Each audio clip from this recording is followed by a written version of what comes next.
اینجا فواره تربیه، معروفترین و زیباترین فواره توی شهر رومه. یکی از سنت‌های معروفش اینجا اینه که اگه یه دونه سکه بندازی تو آب، شما دوباره برمیگردی تو شهر روم و بازدید میکنی.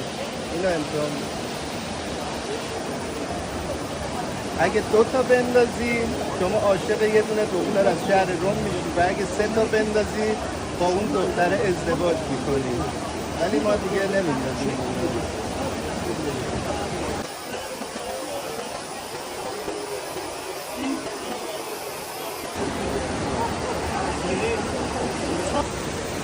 سالانه 1.5 میلیون یورو فقط از اینجا شهرداری روم درآمد داره.